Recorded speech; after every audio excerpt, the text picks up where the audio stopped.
Puluhan ribu pengunjuk rasa Israel berkumpul di beberapa kota untuk melakukan aksi demo besar-besaran, menuntut dan menentang pemerintah Israel agar segera menggelar pemilihan Perdana Menteri baru.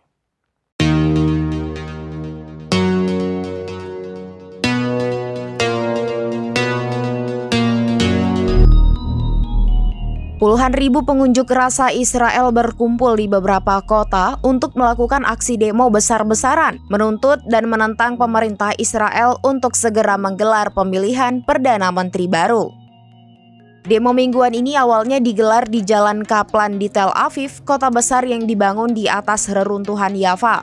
Namun puluhan ribu orang dengan cepat menghadiri aksi protes anti pemerintah mingguan ini.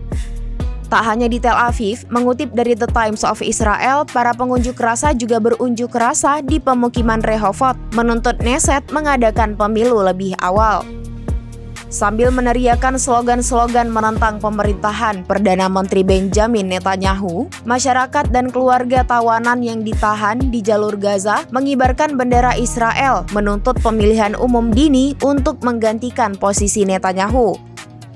Aksi ini digelar sebagai bentuk protes karena Netanyahu dan pemerintah sayap kanan dianggap gagal menjalankan tugas karena tidak bisa merampungkan gencatan senjata dengan Hamas dan menjamin pembebasan sekitar 121 sandera yang diyakini masih berada di Gaza, termasuk jasad 37 tentara yang sudah meninggal. Serangkaian alasan ini yang membuat puluhan ribu demonstran murka mendesak pemilihan umum dini agar Netanyahu bisa segera digulingkan dari jabatannya sebagai Perdana Menteri. Sayangnya aksi protes pada Sabtu malam itu berakhir ditandai dengan banyaknya pengunjuk rasa yang terluka karena terkena meriam air polisi.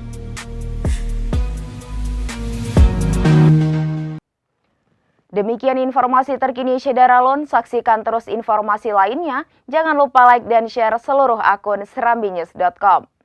Download Tribun X sekarang, menghadirkan lokal menjadi Indonesia.